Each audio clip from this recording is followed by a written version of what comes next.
नमस्कार। आज का विषय है सचिवीय कार्यपद्धति और अध्याय दूसरा निगमित वित्त के स्रोत। और उसके अंतर्गत आज हम पढ़ने वाले हैं ऋण पूंजी या उधार पूंजी। ऋण पूंजी या उधार पूंजी के अंतर्गत आज हम पढ़ने वाले हैं एडीआर और जीडीआर। पिछले वीडियोस में हमने स्वामित्व पूंजी, अंश और रोककर रखी गई आय, उसी प्रकार उधार पूंजी के अंतर्गत ऋणपत्र, बॉन्ड्स और जननिक्षेप के संबंध में हम पढ़ चुके हैं। तो आइए शुरू करते हैं। नंबर 4 एडीआर और जीडीआर, यह ऋण प्राप्ति का एक प्रकार है।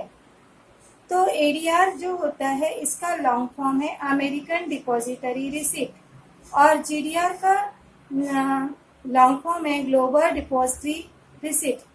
एडीआर और जीडीआर ये भारत में सार्वजनिक कंपनियों के द्वारा जब अंश निर्गमित किए जाते हैं तो ऐसे समय में एडीआर और जीडीआर के द्वारा किस प्रकार से अंश निर्गमित किए जाते हैं इस संबंध में आज हम पढ़ेंगे। भारतीय कंपनियां जब भारत में अंशों को निर्गमित करती है तो उसे बेचने के लिए वह स्कंध विनिमयों में अर्थात स्टॉक एक्सचेंज में अपने अंश सूचीबद्ध करवाती है। यदि भारतीय कंपनियों को विदेशों में स्थित अपने निवेशकों को यदि अंशों को बेचना है या विक्रय करना है या उसका क्रय विक्रय करना है तो उसे विदेश में स्थित स्कंध विनिमयों में अपने अंशों का सूचीयन करवाना आवश्यक होता है। लेकिन जो भारतीय स्टॉक एक्सचेंज अर्थात स्कंध विनिमय है और विदेशों में स्थित जो स्कंध विनिमय है उनके नियमों का अनुपालन करना आवश्यक होता है। किंतु विदेशों में स्थित स्कंध विनिमयों के जो नियम है वे भिन्न होते हैं और कई जगह पर वे बहुत स्ट्रिक्ट भी होते हैं। तो ऐसे समय में वहां पर जो भारतीय कंपनियां स्कंध विनिमयों में डायरेक्टली यानी प्रत्यक्ष रूप से अपने अंशों का सूची नहीं करवा पाती है तो ऐसे समय में वह ये दोनों भी एडीआर और जीडीआर के द्वारा अपने अंशों का विक्रय विदेश में कर सकती है। तो ये एडीआर और जीडीआर के द्वारा अंशों का क्रय विक्रय विदेश में किस प्रकार से किया जाता है यह अब हम समझेंगे। तो भारत में जो कंपनियां अपने अंश निर्गमित करती है उस समय वह भारतीय स्कंध विनिमय में अपने अंशों का सूचीयन करवाती है।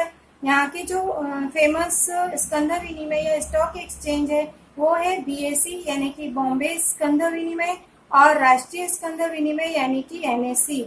और ये दोनों भी बहुत ही फेमस स्कंध विनिमय है। इसके अलावा और भी कई सारे स्कंध विनिमय है।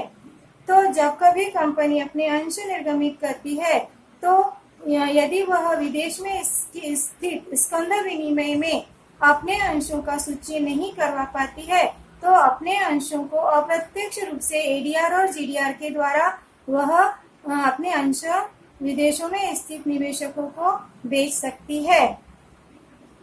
तो जब कभी कंपनी अपने अंशों को विदेश में निर्गमित करना चाहती है तो ऐसे समय में एक जमाकर्ता बैंक मध्यस्थ का कार्य करता है। जमाकर्ता बैंक को इंग्लिश में डिपॉजिटरी कहते हैं। डिपॉजिटरी के पास में ये कंपनियां अपने अंश जमा कर देती है और ये डिपॉजिटरी फिर इन अंशों को एडीआर और जीडीआर में कन्वर्ट करके वहां के जो निवेशक है उनको निर्गमित कर सकती है। ऐसा करने के लिए वह वहां के स्कंध विनिमय में एडीआर और जीडीआर का सूचीयन करवाना पड़ता है।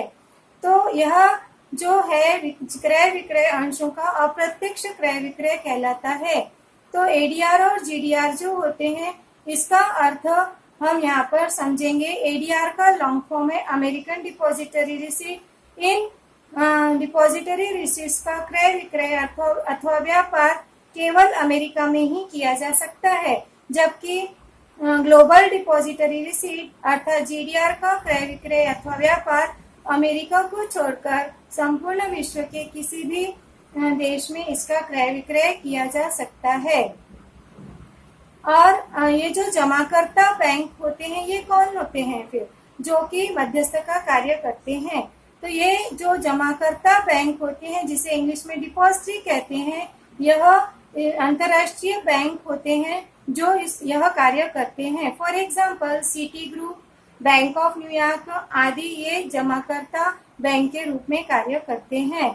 यह जमाकर्ता बैंक निवेशकों को उनके अंश के बदले में एडीआर तथा जीडीआर जारी करते हैं। प्रत्येक जमाकर्ता रसीद के लिए एक निश्चित संख्या में अंश होते हैं। इसके बाद यह जमाकर्ता रसीदें विदेशी देशों में स्थित निवेशकों को बेची जाती है। जमाकर्ता रसीदें स्कंध विनिमयों में सूचीबद्ध होती है। इन जमाकर्ता रसीदों का सामान्य अंशों की तरह क्रय विक्रय किया जाता है और भारतीय कंपनियां अपने समता अंश पूंजी इस प्रकार से भी जुटा सकती है। एडीआर और जीडीआर दोनों जमाकर्ता रसीदें होती है। इनमें केवल स्थान का अंतर होता है। जहां उनका व्यापार होता है उसके आधार पर इनके नाम है। जैसे कि अमेरिकन जमाकर्ता रसीद अर्थात एडीआर, वहीं पर इसका क्रय विक्रय होता है, वह अमेरिका में इसका क्रय विक्रय होता है, जबकि जीडीआर का क्रय विक्रय अमेरिका को छोड़कर अन्य स्थानों पर इसका क्रय विक्रय होता है। एडीआर को अमेरिकन डिपॉजिटरी रिसीट कहते हैं और जीडीआर को हिंदी में सार्वभौमिक जमा रसीद कहते हैं। एडीआर और जीडीआर ये उन अनिवासी भारतीय या उन इच्छुक निवेशकों को, विदेशी निवेशकों को बेचे जाते हैं जो भारत में स्थित कंपनियों में निवेश करना चाहते हैं। एडीआर और जीडीआर द्वारा वे भारतीय कंपनियों में सीधा निवेश कर सकते हैं। कंपनियां देशी मुद्रा में जमाकर्ता बैंक को लाभांश का भुगतान कर देती है। यानी कि जब कभी कंपनी लाभांश की घोषणा करेंगी तो उसका लाभांश वो एडीआर और जीडीआर का लाभांश जमाकर्ता बैंक के पास जमा कर देगी और जमाकर्ता बैंक फिर जिन विदेशी निवेशकों को एडीआर और जीडीआर बेचे गए थे उनको उनके द्वारा धारित अंशों या एडीआर और जीडीआर के अनुपात में उनको लाभांश वहां की मुद्रा में परिवर्तित करके उन्हें भुगतान करती है। तो आज हमने इस अध्याय के अंतर्गत, अध्याय क्रमांक 2 के अंतर्गत निगमित वित्त के स्रोत, इस अध्याय के अंतर्गत हमने पढ़ा नंबर 4 का ऋण का प्रकार, ऋण पूंजी का प्रकार एडीआर और जीडीआर। तो ये था आज का वीडियो। आशा करती हूँ कि आपको ये समझ में आ गया होगा। अगले वीडियो तक नमस्कार, धन्यवाद।